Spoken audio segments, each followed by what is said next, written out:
الحمد لله نحمده ونستعينه ونستغفره ونؤمن به ونتوكل عليه ونعوذ بالله من شرور أنفسنا ومن سيئات أعمالنا من يهده الله فلا مضل له ومن يضلله فلا هادي له وأشهد أن لا إله إلا الله وحده لا شريك له وأشهد أن محمدًا عبده ورسوله أما بعد فأعوذ بالله من الشيطان الرجيم بسم الله الرحمن الرحيم والسابقون الأولون من المهاجرين والأنصار والذين اتبعوهم بإحسان رضي الله عنهم ورضوا عنه وأعد لهم جنات تجري تحتها الأنهار خالدين فيها أبدا ذلك الفوز العظيم. وقال الله تبارك وتعالى في مقام آخر محمد رسول الله والذين معه أشداء على الكفار رحماء بينهم تراهم ركعا سجدا يبتغون فضلا من الله ورضوانا سيماهم في وجوههم من أثر السجود ذلك مثلهم في التوراة ومثلهم في الإنجيل. وقال النبي صلى الله عليه وسلم إن الله جعل الحق على لسان عمر وقلبه. وقال النبي صلى الله عليه وسلم لو كان بعدي نبي لكان عمر. وقال النبي صلى الله عليه وسلم لقد كان فيما قبلكم من الأمم محدثون فإن يك في أمتي أحد فإنه عمر. صدق الله العظيم. میرے انتہائی واجب الاحترام قابل صد احترام بھائیوں، دوستوں اور بزرگوں، آج 29 ذی الحجہ ہے۔ ذی الحجہ کا مہینہ اسلامی مہینوں میں سب سے آخری مہینہ ہے، اور اس کے بعد جو مہینہ آتا ہے وہ محرم الحرام کا مہینہ ہے، جس سے اسلامی سال کا آغاز ہوتا ہے۔ تو اگر یہ مہینہ 29 کا ہوا تو کل کے دن یکم محرم الحرام کا دن ہوگا، جس سے اسلامی سال کا آغاز بھی ہوگا، اور اسی دن خلیفہ دوم سسر رسول 22 لاکھ مربع میل کے بادشاہ حضرت عمر بن خطاب رضی اللہ تعالی عنہ کی شہادت کا دن ہے۔ تو یکم محرم الحرام کو حضرت عمر رضی اللہ تعالیٰ عنہ شہید ہوئے۔ تو اس حوالے سے میں آپ کے سامنے چند گزارشات عرض کروں گا کہ حضرت عمر رضی اللہ تعالیٰ عنہ کا مقام اور مرتبہ کیا تھا، احادیث میں ان کے متعلق فضائل کیا ہیں، اور انہوں نے اپنی زندگی کس طرح اخلاص و تقوی، للہیت میں، زہد میں، استغنا میں، اللہ کو راضی کرنے میں، خوف خدا میں، خشیت میں، قرآن کریم کی تلاوت میں، نماز اور اذکار کی پابندی میں گزاری، تو میں اس کا تذکرہ آپ کے سامنے عرض کروں گا۔ قرآن کریم میں اللہ رب العزت نے ان ایمان والوں کی تعریف بیان کی کہ جو مہاجرین میں سے تھے، کہ جنہوں نے سب سے پہلے اسلام لایا، اور انصار میں سے جو سب سے پہلے ایمان لانے والے ہیں، اپنے ایمان میں سبقت کرنے والے ہیں۔ اللہ تعالیٰ نے ان دونوں گروہ کی تعریف فرمائی اور فرمایا کہ ہم نے ان کے لیے جنت میں باغات تیار کیے ہیں، اللہ ان سے راضی ہے اور یہ اللہ سے راضی ہیں۔ تو انہی مہاجرین صحابہ میں حضرت عمر رضی اللہ تعالیٰ عنہ بھی شامل ہیں۔ قرآن کریم سورہ فتح میں اللہ رب العزت نے ارشاد فرمایا محمد رسول اللہ والذین معہ اشداء علی الکفار رحماء بینہم۔ محمد صلی اللہ علیہ وسلم اللہ کے رسول ہیں، اور ان کے ساتھ جو لوگ ہیں صحابہ اکرام وہ کفر کے مقابلے میں بڑے سخت ہیں، اور آپس میں بڑے نرم دل ہیں۔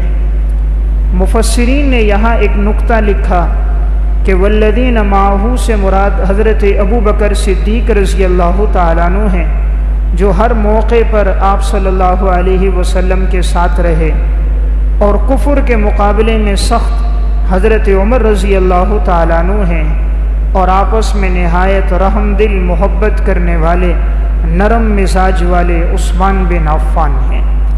قرآن کریم کی اس آیت میں اللہ تعالیٰ نے تمام صحابہ اکرام کی تعریف فرمایا کہ جب بھی تم انہیں دیکھو گے یا رکوع کرتے ہوئے یا سجدہ کرتے ہوئے اور ان کی پیشانی پر تمہیں سجدے کے آثار اور علامات نظر آئیں گی، ان کی مثالیں اللہ نے تورات میں بھی بیان کی، ان کے اوصاف و مناقب اللہ نے انجیل میں بھی بیان کیے۔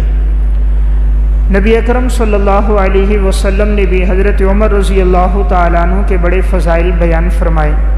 آپ صلی اللہ علیہ وسلم نے ارشاد فرمایا لو کان بعدی نبی لکان عمر، اگر میرے بعد نبوت کا سلسلہ باقی ہوتا، عمر اس درجے کا انسان ہے کہ عمر پیغمبر اور نبی ہوتا۔ رسول اللہ صلی اللہ علیہ وسلم نے ارشاد فرمایا ان اللہ جعل الحق علی لسان عمر وقلبہ، اللہ تعالیٰ نے حق بات کو عمر کی زبان پر اور عمر کے دل پر اللہ نے جاری کر دیا۔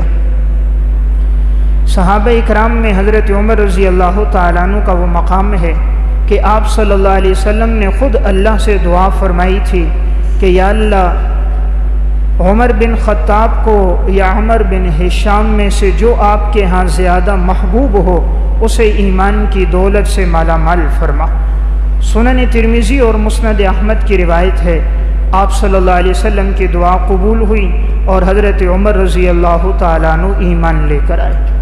تو تمام صحابہ میں یہ آپ کی فضیلت، باقی سارے صحابہ آپ کے پاس آئے، ایمان قبول کیا، اور جن کے ایمان کے لیے امام الانبیاء نے دعا کی کہ یا اللہ اسلام کو عزت عطا فرما، انہیں ایمان کی دولت عطا فرما، تو وہ حضرت عمر بن خطاب رضی اللہ تعالیٰ عنہ۔ صحیح بخاری اور مسلم کی روایت ہے رسول اللہ صلی اللہ علیہ وسلم نے ارشاد فرمایا لقد کان فیما قبلکم من الامم محدثون، تم سے پہلی امتوں میں بھی ایسے لوگ گزرے کہ جن کی طرف الہام ہوتا تھا، اللہ ان کے دل میں حق باتیں ڈال دیتا تھا۔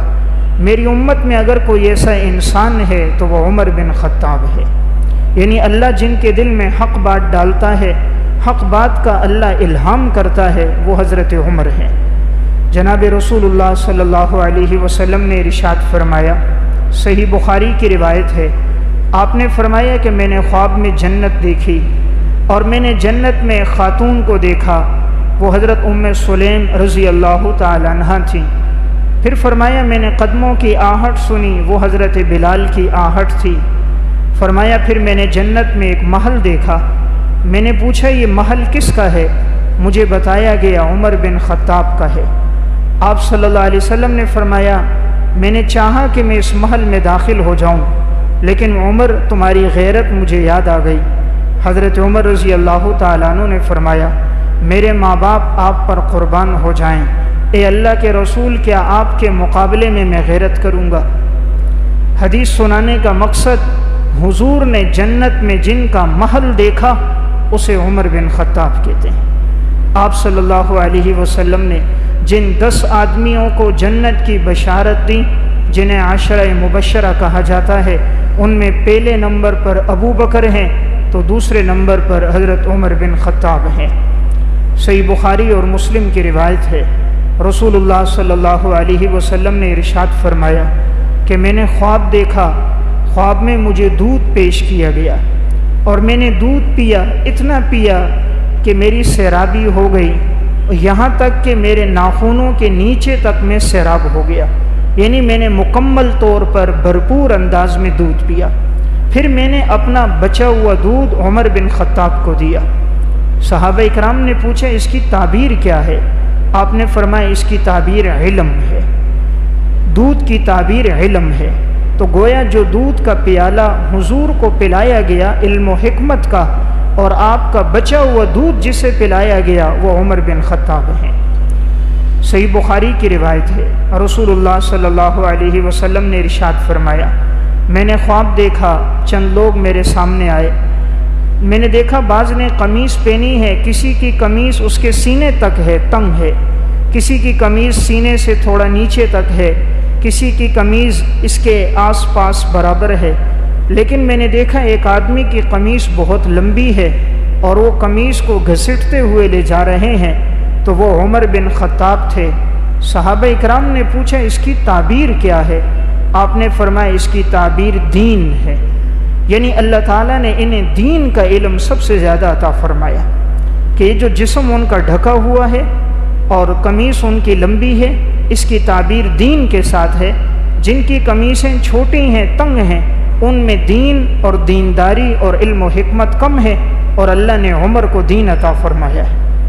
رسول اللہ صلی اللہ علیہ وسلم نے اپنا خواب بیان فرمایا، صحیح بخاری کی روایت ہے، فرمایا کہ میں نے خواب دیکھا کہ میں کنویں سے پانی نکال رہا ہوں، میں نے چند ڈھول پانی نکالے، پھر اس کے بعد ابو بکر پانی نکال رہے ہیں، فرمایا کہ میں نے دیکھا انہوں نے ایک دو ڈھول نکالے اور نکالنے میں کمزوری تھی، اس کے بعد میں نے دیکھا کہ عمر آئے، وہ نکالنے لگے، میں نے عمر جیسا طاقتور قوت والا عبقری انسان نہیں دیکھا، پھر انہوں نے اتنا پانی نکالا، لوگ سیراب ہو گئے، جانور بھی سیراب ہو گئے۔ یہ اشارہ تھا اس طرف کہ میرے بعد ابو بکر صدیق کی خلافت ہوگی، چونکہ خلافت ان کی 2 سال تھی، 2 سال میں بہت سی جنگیں پیش آئیں تو فتوحات زیادہ نہ ہو سکیں۔ ان کے بعد حضرت عمر رضی اللہ تعالیٰ عنہ خلیفہ بنے، 10 سال خلافت رہی، فتوحات بڑھتی گئیں، 22 لاکھ مربع میل پر اسلام پھیلا، تو یہ اشارہ تھا ان کے دور میں اللہ تعالیٰ اسلام کو، ایمان کو بڑی قوت عطا فرمائیں گے۔ تو میں عرض کر رہا تھا حضرت عمر رضی اللہ تعالیٰ عنہ کا مقام اور مرتبہ بہت بلند ہے۔ حضرت عبداللہ بن عباس رضی اللہ تعالیٰ عنہ فرماتے ہیں جب حضرت عمر رضی اللہ تعالیٰ عنہ کی شہادت ہوئی، ایک چارپائی پر آپ کے جسد کو ڈالا ہوا تھا، لوگ وہاں کھڑے ہوئے تھے، غمگین اور پریشان تھے۔ فرمایا اتنے میں ایک شخص پیچھے سے آیا اور اس نے میرے کندھے پہ ہاتھ رکھا اور وہ کہنے لگا کہ مجھے یقین تھا کہ آپ اپنے ان دونوں ساتھیوں یعنی آپ صلی اللہ علیہ وسلم اور حضرت ابو بکر کے ساتھ آپ کی تدفین ہوگی، اس لیے کہ میں نے حضور سے کئی مرتبہ سنا، آپ صلی اللہ علیہ وسلم فرماتے تھے وَانطَلَقْتُ أَنَا وَهُوَ وَأَبُو بَكْرَ وَعُمَرَ خَرَجْتُ أَنَا وَأَبُو بَكْرَ وَعُمَرَ ذَهَبْتُ أَنَا وَأَبُو بَكْرَ وَعُمَرَ، یعنی جہاں آپ اپنا تذکرہ کرتے وہاں اپنے ساتھ ابو بکر عمر کا تذکرہ کرتے، تو مجھے یقین تھا دنیا سے جانے کے بعد بھی آپ صلی اللہ علیہ وسلم کے ساتھ اگر ایک طرف ابو بکر ہوں گے تو دوسری طرف عمر ہوں گے۔ حضرت عبداللہ بن عباس کہتے ہیں جب میں نے مڑ کے دیکھا تو وہ حضرت علی رضی اللہ تعالیٰ عنہ تھے، یعنی حضرت علی نے یہ جملہ ارشاد فرمایا کہ ہر موقع پر چونکہ حضور کے ساتھ ابو بکر عمر تھے، آپ بھی اپنے ساتھ ان دونوں کا تذکرہ فرماتے تھے، اس لیے مجھے لگتا تھا جیسے دنیا میں رفاقت ملی، موت کے بعد بھی اللہ ان کو حضور کی رفاقت عطا فرمائے گا۔ تو میں عرض کر رہا تھا حضرت عمر رضی اللہ تعالیٰ عنہ کا مقام اور مرتبہ بہت بلند ہے، اللہ رب العزت نے انہیں بڑی عظمت عطا فرمائی تھی۔ جب تک یہ ایمان لے کر نہیں آئے تھے، ابتدا میں مسلمان نمازیں پڑھتے تھے، عبادت کرتے تھے، لیکن ذرا پوشیدہ جگہ میں چھپ کر، اس لیے کہ مسلمانوں کی تعداد کم تھی، کفار کی تعداد زیادہ تھی، ابتدائی زمانے میں مشرکین بہت زیادہ تھے۔ لیکن جب حضرت عمر رضی اللہ تعالیٰ عنہ ایمان لے کر آئے، تاریخ مدینتی دمشق میں ہے، تلوار ہاتھ میں لی بیت اللہ میں آئے اور کفار کو مخاطب کر کے کہا اگر کسی نے اپنی بیویوں کو بیوہ کرنا ہے، اپنے بچوں کو یتیم کرنا ہے تو وہ عمر کا راستہ روکے۔ پھر فرمایا یا رسول اللہ آج کے بعد ہم عبادت مسجد حرام میں ادا کریں گے۔ تو حضرت عمر کے ایمان لانے کے بعد پھر جو عبادتیں ادا ہوئی ہیں وہ بیت اللہ میں ادا ہوئی، تو اللہ تعالیٰ نے انہیں ایسا رعب اور دبدبہ، ایسی ایمانی شان اور جلالت اور عظمت عطا فرمائی تھی۔ حضرت عمر باوجود یہ کہ لسان نبوت سے اتنی بشارتیں ملیں، لیکن اللہ کا خوف ان لوگوں کی زندگیوں میں کتنا تھا۔ امام ابو نعیم اصفہانی نے حلیۃ الاولیاء میں لکھا حضرت عمر رضی اللہ تعالیٰ عنہ فرماتے تھے اگر یہ اعلان ہو جائے سارے لوگ جہنم میں جائیں گے اور ایک شخص بچ جائے گا، اور پھر یہ اعلان ہو سارے لوگ جنت میں جائیں گے اور ایک آدمی نہیں جائے گا، تو فرمایا کرتے تھے کہ سب جنت میں جائیں گے ایک نہیں جائے گا، تو مجھے یہ خدشہ ہوتا تھا کہیں وہ عمر نہ ہو، سب جہنم میں جائیں گے اور ایک رہے گا وہ جنت میں جائے گا، مجھے امید ہوتی تھی کہ وہ عمر ہوگا۔ تو ایمان نام ہی اس کا ہے، الایمان بین الخوف والرجاء، امید بھی ہو ڈر بھی ہو، امید بھی ہو اللہ کی رحمت سے، اور انسان کو اپنی زندگی میں ڈر بھی ہو کہ مجھ سے بہت سی خطائیں اور لغزشیں ہوئیں۔ حضرت عمر رضی اللہ تعالیٰ عنہ بسا اوقات کسی جانور کو دیکھتے تو اسے مخاطب کر کے کہتے کہ کاش میں بھی جانور ہوتا، ذبح ہو جاتا اور اس کے مالک اس کا گوشت کھا لیتے اور قیامت کے دن کوئی حساب نہ ہوتا، معلوم نہیں عمر کے ساتھ آگے کیا ہوگا۔ یعنی جنت کی بشارتیں ملنے کے باوجود ان لوگوں کی زندگیوں میں اللہ کا ڈر اور خوف خدا بہت زیادہ تھا۔ حضرت عمر رضی اللہ تعالیٰ عنہ قرآن کریم کی تلاوت کا وصف ان کی زندگی میں تھا۔ صحیح بخاری میں روایت ہے، فرماتے ہیں کہ حضرت عمر نماز پڑھا رہے تھے، میں آخری صف میں تھا اور میں نے سنا آپ فجر کی نماز میں یہ آیت پڑھ رہے تھے، انما اشکو بثی وحزنی الی اللہ، اور اتنے رو رہے تھے کہ آپ کے رونے کی آواز آخری صف میں آ رہی تھی۔ یعنی اللہ کے ساتھ ایسا تعلق، تلاوت کرتے وقت ایسی کیفیت، نماز پڑھا رہے ہیں اور رونے کی آواز آخری صف میں آ رہی ہے۔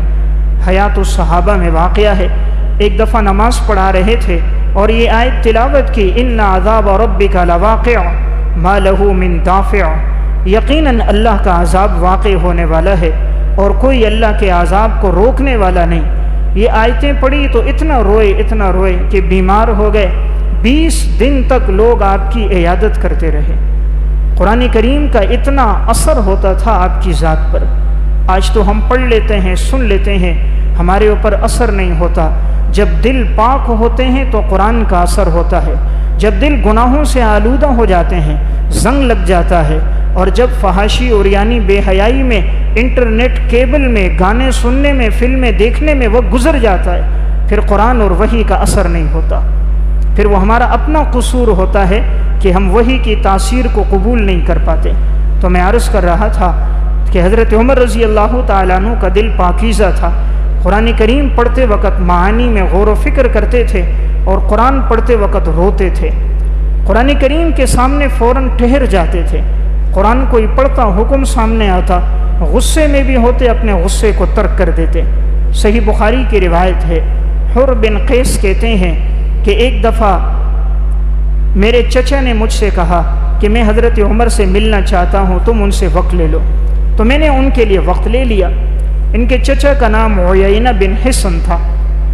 جب وہ حضرت عمر سے ملے تو انہوں نے بڑے سخت جملے کہہ دیے، حضرت عمر سے کہا آپ ہمیں دیتے نہیں، ہمیں کم دیتے ہیں، ہمیں زیادہ دو، آپ نے ہمارے درمیان عدل نہیں کیا، اس طرح کے چند جملے کہے جو غیر مناسب اور نازیبہ تھے۔ حضرت عمر رضی اللہ تعالیٰ عنہ کی تو ساری زندگی عدل میں گزری تھی، تو انہوں نے جب یہ بات سنی تو فوراً غصے میں آ گئے، چہرے کا رنگ تبدیل ہوا۔ تو حر بن قیس نے قرآن کریم کی آیت پڑھی، فرمایا امیر المومنین، اللہ تعالیٰ نے آپ صلی اللہ علیہ وسلم کو خطاب کر کے کہا ہے، خذ العفو وأمر بالعرف وأعرض عن الجاہلین، عفو درگزر کو پکڑو، جاہلوں کی بات سے اعراض کرو، معافی کو اپنی زندگی میں لے کر آؤ۔ قرآن کی آیت سنی، فوراً ان کا غصہ ختم ہو گیا، نیچے کی طرف انہوں نے دیکھا تو آگے ایک جملہ ہے صحیح بخاری میں، کان وقافا فی کتاب اللہ، قرآن کے سامنے ٹھہرنے والے عمر تھے، قرآن کے سامنے رکنے والے، قرآن کی آیت سن کر اپنی بات سے ٹھہر جانے والے عمر تھے۔ یعنی سخت غصے کی حالت میں ہیں کہ انہوں نے بات نامناسب کہی، لیکن جب قرآن کی آیت پڑھی گئی کہ عفو درگزر کو اختیار کرو، حضرت عمر نے فوراً اس کو معاف کر دیا۔ تو میں عرض کر رہا تھا، اللہ تعالیٰ نے بڑی عظمت اور جلالت شان آپ کو عطا فرمائی، آپ کی زندگی کتنے تقوی میں گزری ہے۔ امام احمد ابن حنبل نے الزہد میں واقعہ ذکر کیا، جس وقت بحرین فتح ہوا، مشک اور عنبر کی خوشبو مال غنیمت میں آئی، تو حضرت عمر رضی اللہ تعالیٰ عنہ فرمانے لگے کون ہے جو یہ خوشبو تقسیم کرے؟ آپ کی گھر والی عاتقہ بنت زید نے فرمایا آپ مجھے دیجئے کہ میں خوشبو تقسیم کر لوں۔ فرمایا تم تقسیم نہ کرو، کہا کیا آپ کو میرے اوپر یقین نہیں ہے کہ میں عدل اور انصاف کے ساتھ تقسیم کروں گی؟ فرمایا مجھے آپ پر یقین ہے، لیکن جس وقت آپ تقسیم کرو گے تو یہ مشک اور عنبر کے ذرات آپ کی انگلیوں کے پوروں کے ساتھ لگیں گے۔ اس دوران ہو سکتا ہے آپ کو جسم کے کسی حصے پر کھجلی آئے، آپ کو گردن پر، کان پر، ٹانگوں پر، ہاتھوں پر، تو کھجلی کے دوران وہ ذرات وہاں زیادہ لگ جائیں گے، لوگوں کو ذرات کم ملیں گے، تو عمر خدا کے دربار میں کیا جواب دے گا؟ اتنی احتیاط کے ساتھ جو زندگی گزار کے گئے اسے عمر بن خطاب کہتے ہیں۔ امام بیہقی رحمۃ اللہ علیہ نے السنن الکبریٰ میں واقعہ ذکر کیا۔ حضرت عمر رضی اللہ تعالیٰ عنہ گشت کر رہے ہیں بازار میں، خلیفہ وقت ہیں، آپ کے ساتھ کوئی پروٹوکول نہیں ہوتا تھا، کوئی محافظ نہیں ہوتے تھے، کوئی گارڈ نہیں ہوتے تھے۔ فرمایا میری حفاظت کے لیے اللہ کافی ہے۔ جو حکمران عدل اور انصاف کرتے ہیں ان کی رعایا ان کی حفاظت کرتی ہے، جن کی زندگی کرپشن میں گزرتی ہے انہیں ڈر ہوتا ہے ہم کسی کے نشانے میں نہ جائیں۔ حضرت عمر بازار میں اکیلے جا رہے ہیں، اپنے بیٹے عبداللہ بن عمر کو دیکھا کہ وہ اونٹ فروخت کر رہے ہیں۔ پوچھا بیٹا یہ اونٹ کس کے ہیں؟ فرمایا ابا جان میرے ہیں۔ فرمایا یہ اونٹ تم نے کب لیے؟ فرمایا چند عرصہ قبل میں نے یہ اونٹ لیے تھے۔ کہا اب تک یہ اونٹ تم نے کہاں رکھے تھے مجھے نظر نہ آئے؟ کہا یہ سرکاری جو چراگاہ ہے بیت المال کی، جہاں اور اونٹ چرتے ہیں وہیں پر میرے بھی اونٹ چرتے تھے۔ حضرت عمر رضی اللہ تعالیٰ عنہ نے اپنے بیٹے سے کہا بیٹا چراگاہ تھی سرکاری اور تم نے اپنے ذاتی اونٹ سرکاری چراگاہ میں کیوں رکھے؟ وہاں تو یہ کہا جاتا ہوگا امیر المومنین کے بیٹے کے اونٹ ہیں، ان کے سامنے چارہ زیادہ ڈالو، ان کی مالش اچھے طریقے سے کرو، ان کی دیکھ بھال زیادہ کرو۔ اونٹ ذاتی تھے، سرکاری چراگاہ میں تم نے کیوں رکھے؟ جاؤ اونٹ فروخت کرو، جو جس قیمت پہ خریدے تھے وہ قیمت لو، جتنی زائد قیمت ہے وہ سب بیت المال میں جمع کرا دو۔ بیٹا اسی وقت گیا اونٹ فروخت کیا، چند مہینے قبل جس میں خریدا تھا وہ قیمت اصل لے لی، جتنا اوپر نفع ہوا ہے سارا کا سارا بیت المال میں جمع کر دیا۔ آج کے حکمران ہوتے ہیں وہ تو اولادوں کے لیے جمع کر کے جاتے ہیں، رعایا کا مال ہوتا ہے، اکاؤنٹ کھول کے اربوں روپے ان کے لیے چھوڑ کر جا رہے ہوتے ہیں۔ اور یہاں حضرت عمر بیٹے کا ذاتی مال ہے، نفع لینا اس کے لیے درست تھا، لیکن احتیاط بھی تو کوئی چیز ہے۔ جب زندگی میں تقوی اور اللہ کا ڈر ہوتا ہے پھر انسان معمولی چیزوں کو بھی سامنے رکھتا ہے۔ تو حضرت عمر رضی اللہ تعالیٰ عنہ کی زندگی میں رعایا کے لیے فکر مندی کتنی تھی۔ علامہ ابن سعد رحمۃ اللہ علیہ نے طبقات الکبریٰ میں واقعہ لکھا، حضرت عمر کے دور میں قحط سالی آ گئی، لوگوں کے پاس کھانے پینے کے لیے کچھ نہیں تھا، ارد گرد کے لوگ، اطراف کے لوگ، دیہات کے لوگ سارے جمع ہو گئے اور ایک بہت بڑا میدان تھا، سب لوگ وہاں آ گئے۔ حضرت عمر کو پتہ چلا قحط سالی ہے، لوگوں کے پاس کچھ نہیں، روزانہ 20 اونٹ نہر کرتے اور ان کا کھانا بناتے اور جتنے قحط میں مبتلا غریب لوگ تھے سب میں مفت تقسیم کرتے تھے۔ جب تک انہیں کھانا نہیں کھلایا جاتا تھا خود کھانا نہیں کھاتے تھے۔ جتنے دن قحط سالی میں گزرے ایک ایک وقت میں 20-20 ہزار لوگوں نے آپ کے دسترخوان پہ کھانا کھایا۔ پورے قحط سالی کے ایام میں کبھی اپنی بیوی کے ساتھ بیٹھ کر کھانا نہیں کھایا، کبھی لذیذ کھانا نہیں کھایا، کبھی زیتون کا تیل استعمال نہیں کیا، کبھی اولاد کے دسترخوان پہ نہ کھایا۔ انہی تنگ دستوں کے ساتھ بیٹھتے، جب وہ کھا لیتے تو ان سے جو بچتا وہ کھاتے تھے۔ فرمایا مجھے خوشی ہوتی ہے کہ میرے رعایا کے لوگوں نے پیٹ بھر کے کھانا کھلا دیا۔ 20-20 اونٹ روزانہ ذبح کر کے تمام رعایا کو کھانا کھلاتے، جب تک قحط سالی رہی آپ کی یہی حالت رہی۔ تو بہرحال جن کی ساری زندگی عدل اور انصاف میں گزری ہے تاریخ اسے عمر کہتی ہے، یہی حضرت عمر رضی اللہ تعالیٰ عنہ ہے۔ زندگی میں عدل اور انصاف کتنا ہے، تاریخ و مدینتی دمشق میں واقعہ ہے۔ ان کا حضرت ابی بن کعب رضی اللہ تعالیٰ عنہ کے ساتھ کسی معاملے میں نزاع ہو گیا، فیصلے کے لیے حضرت زید بن ثابت رضی اللہ تعالیٰ عنہ کے پاس گئے، باوجود یہ کہ خلیفہ تھے خود فیصلہ کر سکتے تھے، فرمایا نہیں قاضی سے فیصلہ کرواتے ہیں۔ حضرت زید کے پاس جب گئے حضرت عمر رضی اللہ تعالیٰ عنہ اندر آئے، حضرت زید نے اٹھ کر استقبال کیا اور فرمایا آپ میرے قریب بیٹھ جائیے، مسلمانوں کے بادشاہ ہیں، خلیفہ ہیں۔ فرمایا نہیں میں ابی بن کعب کے ساتھ سامنے بیٹھوں گا، اس لیے کہ میرا اور ان کا معاملہ ہے، ہم آپ کے پاس فیصلے کے لیے آئے ہیں، شریعت کا حکم ہے جہاں مدعی بیٹھتا ہے وہاں مدعا علیہ بھی بیٹھتا ہے، جہاں میرا خصم بیٹھے گا میں اس کے ساتھ سامنے بیٹھوں گا، میں آپ کے سامنے ساتھ بیٹھ جاؤں تو یہ عدل اور انصاف میں کمی ہوگی۔ پھر حضرت زید بن ثابت نے حضرت ابی بن کعب سے کہا آپ کا دعویٰ ہے آپ کے پاس گواہ ہیں؟ انہوں نے کہا میرے پاس گواہ نہیں ہے۔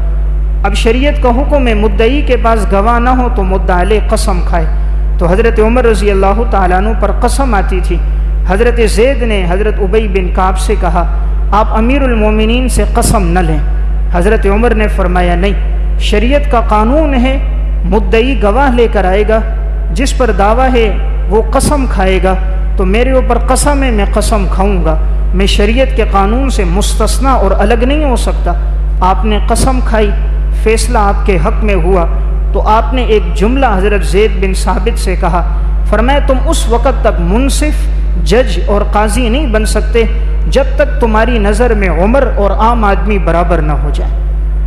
جب تمہارے پاس فیصلے کے لیے کوئی بھی آئے، عمر ہو یا عام آدمی ہو، تم نے سب کو ایک نظر سے دیکھنا ہے۔ تم نے یہ جو کہا کہ میرے ساتھ بیٹھو اور مجھ سے قسم نہ لی جائے، یہ اسلام کے قانون کے خلاف ہے۔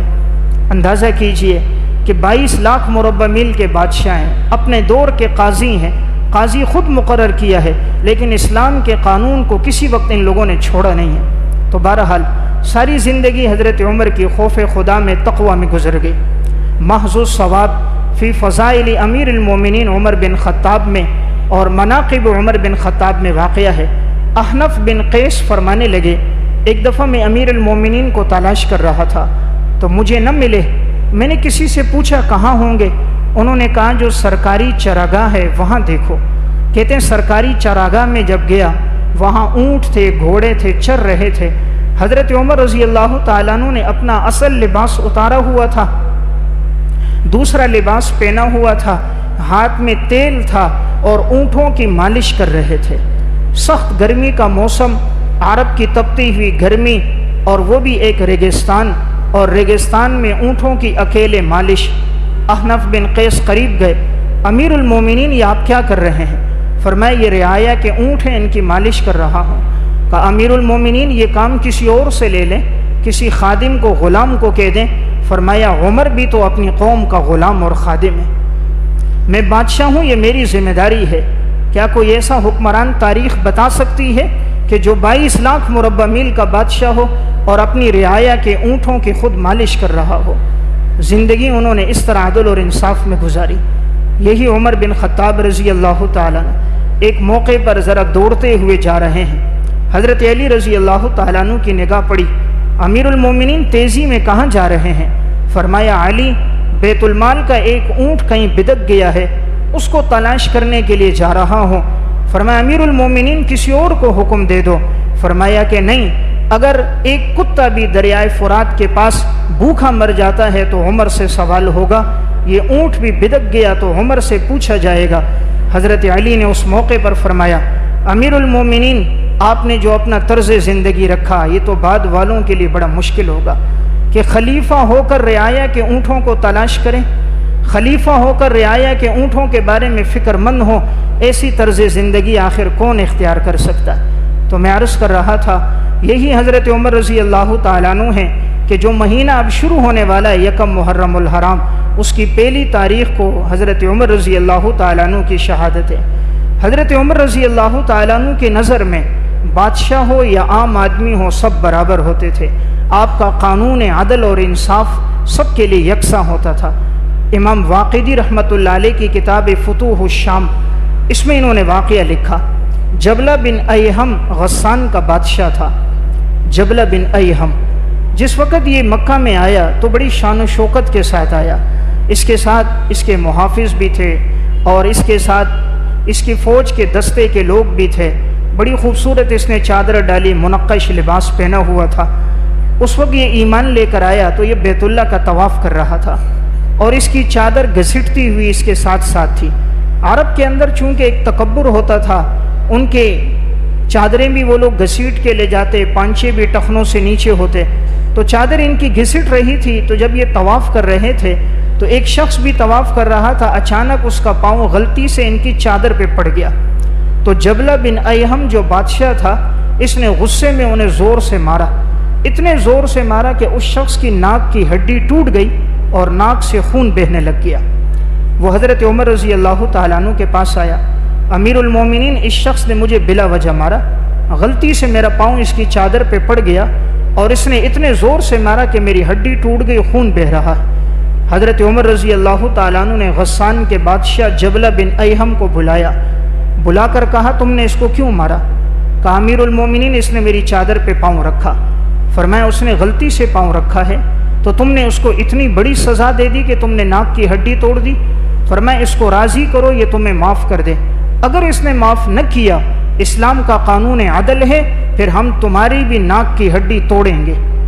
تم نے جیسے اس کی توڑی ہے، اسلام کے ہاں مساوات ہے، تمہاری بھی ناک کی ہڈی توڑی جائے گی۔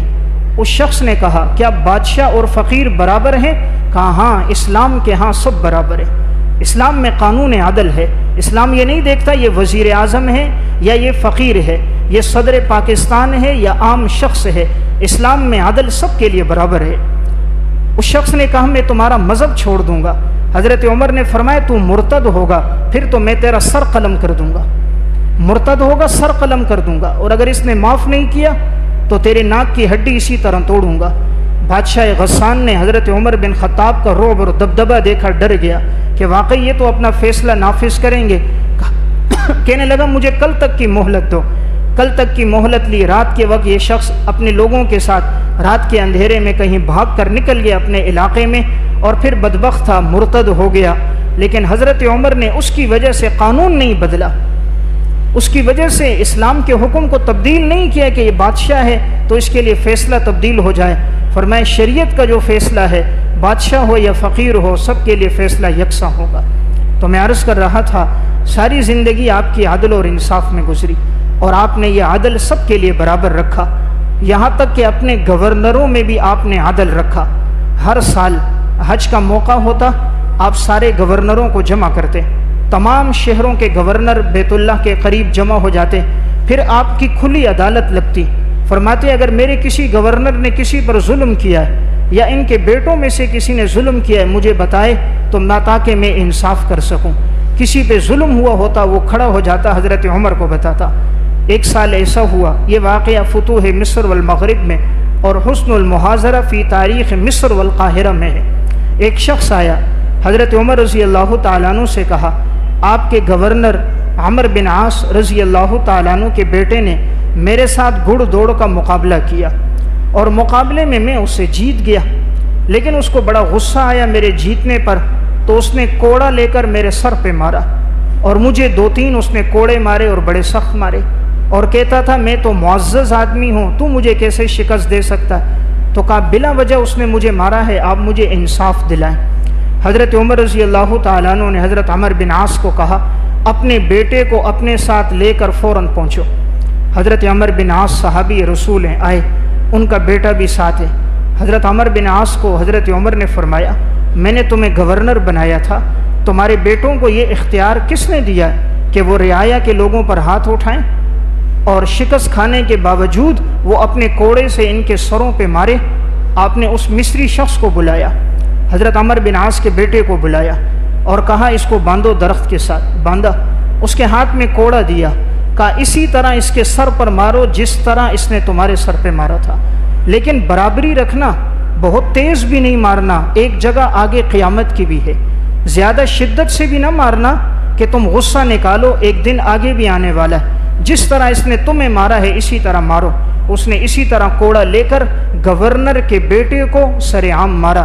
مارنے کے بعد آپ نے فرمایا اس کو اب کھولو، کھول دیا، اور آپ نے حضرت عمر بن عاص کو مخاطب کر کے کہا کہ ان کی ماؤں نے تو ان کو آزاد جنا تھا، تم نے کب سے ان لوگوں کو اپنا غلام بنا دیا؟ ان کی ماؤں نے انہیں آزاد جنا، تم نے کب سے ان کو غلام بنا دیا کہ تمہارے بیٹے کی مرضی ہے جس کو چاہے کوڑا لے کر مارے؟ تو آپ نے اسے انصاف بھی دلایا اور حکم دے دیا کہ میرے پوری مملکت میں اگر میرا کوئی گورنر کسی پر ظلم کرتا ہے وہ آ کر مجھے بتائے، آپ کے پاس جیسے شکایت پہنچتی تھی آپ انصاف دلاتے تھے۔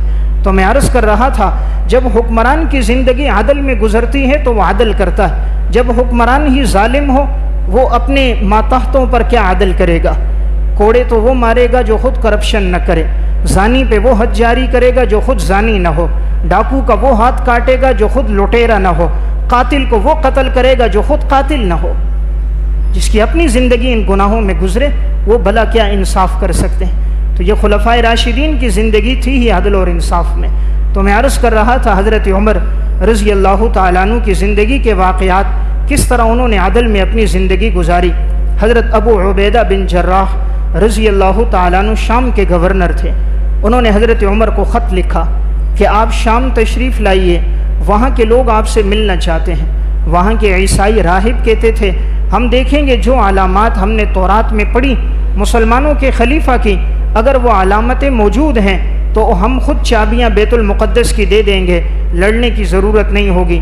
حضرت عمر رضی اللہ تعالیٰ عنہ جب شام آ رہے تھے تو راستے میں آتے آتے شام کے قریب پہنچے تو ایک چھوٹا تالاب آ گیا، تو آپ نے اپنے جوتے چمڑے کے اتارے اور اسے اپنے کندھے پہ رکھا، اور آپ کے ایک کندھے سے دوسرے کندھے کے درمیان 3 پیوند لگے ہوئے تھے۔ آپ کے پورے لباس میں 12 پیوند لگے ہوئے تھے، اور آپ نے اسی پانی کے تالاب میں چل رہے، اونٹ کی نکیل آپ نے ہاتھ میں پکڑی، آگے جانے لگے تو کچھ پانی آپ کے کپڑوں کو بھی لگ گیا۔ حضرت ابو عبیدہ بن جراح کہنے لگے امیر المومنین کاش آپ اچھا لباس پہن لیں، خوبصورت اور مزین لباس پہن کر آئیں، اور تاکہ ان لوگوں کا جب سامنا ہو انہیں پتہ چلے مسلمان کے خلیفہ کی شان و شوکت۔ آپ نے فوراً کہا ابو عبیدہ تیرے علاوہ کوئی جملہ کہتا تو میں اس کو تو سزا دیتا، لیکن تجھے کچھ نہیں کہتا۔ یاد رکھ اللہ نے ہمیں عزت اسلام سے دی ہے، لباس سے نہیں دی۔ اللہ نے ہمیں عزت سواریوں سے نہیں دی، قرآن و سنت سے دی ہے۔ اللہ نے ہمیں عزت اپنے کپڑوں سے نہیں دی، جناب رسول اللہ صلی اللہ علیہ وسلم کی اتباع سے دی۔ جس دن ہم اسلام کو حضور کی اتباع کو چھوڑیں گے ہم ذلیل و رسوا ہو جائیں گے۔ فرمایا عزت کپڑے اور لباس سے نہیں ہے۔ آج تو ہم نے کپڑے اور لباس کو طرز زندگی بنایا، جس کے پاس گاڑی اچھی، لباس اچھا، سواری اچھی، وہ معزز۔ قرآن کہتا ہے ان اکرمکم عند اللہ اتقاکم، اللہ کے ہاں وہ معزز جس کی زندگی میں تقوی، جو خدا سے ڈرنے والا وہ اللہ کے ہاں معزز۔ تو میں عرض کر رہا ہوں 22 لاکھ مربع میل کے بادشاہ ہیں، لیکن کیسی سادگی کے ساتھ وہ اپنی ساری زندگی گزار کے چلے گئے۔ تاریخ مدینہ دمشق میں واقع ہے، جس وقت آپ زخمی ہوئے تھے تو آپ کے زخموں سے پانی پیتے، دودھ پیتے، جو پیتے وہ باہر آ جاتا۔ کسی نے کہا حضرت آپ شہد استعمال کریں، امید ہے اللہ آپ کو شفا دے دے گا۔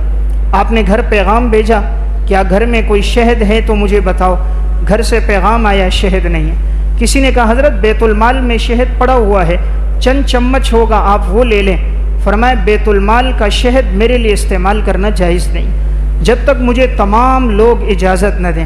جتنے لوگ موجود تھے کہا ہم اجازت دیتے ہیں۔ فرمایا تم نہیں، جب سب دو۔ جب سارے لوگ جمع ہو گئے، مدینہ کے تمام لوگوں نے کہا امیر المومنین ہماری طرف سے اجازت ہے آپ لے لیں، تو آپ نے 2 چمچ شہد استعمال کیے۔ 2 چمچ شہد کے لیے سب کی اجازت لی ہے۔ آج تو کروڑوں روپے کھا جاتے ہیں، رعایا کے ڈکار بھی نہیں مارتے، اور جب دل میں ایمان ہوتا ہے تو ایسی بے قراری ہوتی ہے، 2 چمچ کے لیے انسان سب کی اجازت لیتا ہے۔ تو بہرحال اپنی ساری زندگی عدل پر گزار گئے، اور آخری وقت میں اللہ سے دعا کیا کرتے تھے اللہم ارزقنی شہادتا فی سبیلک و بلد رسولک، یا اللہ مجھے شہادت عطا فرمانا، اپنے راستے میں دینا، نبی کے شہر میں دینا، اپنے راستے میں دینا، نبی کے شہر میں دینا۔ اللہ نے پھر حضرت عمر کی دعا قبول فرمائی، آپ کو شہادت بھی عطا فرمائی۔ نماز کی حالت میں آپ کو زخمی ہوئے، انہی زخموں میں آپ کی شہادت ہوئی، مدینہ میں ہوئی، مسجد نبوی میں آپ کو زخم لگا، مصلی رسول میں زخم لگا، اور اسی شہادت میں، اسی زخموں میں آپ کی شہادت ہو گئی۔ آپ کی شہادت کا واقعہ بھی بڑا پراثر ہے۔ آپ کو شہید کرنے والا بدبخت ابو لؤلؤ فیروز مجوسی تھا۔ فجر کی نماز پڑھا رہے تھے اور یہ بدبخت چھپا ہوا تھا، نماز کے دوران آگے بڑھ گیا، اس کے ہاتھ میں زہر آلود خنجر تھا، اس نے نماز میں آپ پر خنجر سے وار کیے۔ اسے معلوم تھا حضرت عمر تو نماز میں بالکل توجہ اللہ ہوتی ہے۔ اس بدبخت نے جیسے وار کی آپ زخمی ہو گئے، اور وار آپ کے دائیں اور بائیں طرف ہوئے، آپ نیچے گر گئے، لیکن نماز میں آپ نے عبد الرحمن بن عوف کا ہاتھ یوں پیچھے کر کے پکڑا، اسے آگے مصلی پہ کھڑا کر دیا تاکہ نماز مکمل ہو جائے۔ آپ زخمی حالت میں خون بہ رہے نیچے گر گئے. حضرت عبد الرحمن بن عوف نے نماز مکمل کی. یہاں معلوم ہوتا ہے نماز کا کتنا اہتمام ہے. اس حالت میں بھی نماز توڑی نہیں گئی, نماز پوری ہوئی, نماز مکمل ہوئی, آپ کو گھر لایا گیا. زخموں سے خون بہ رہا ہے. آپ نے پہلا سوال کیا میرے اوپر حملہ کرنے والا کون تھا؟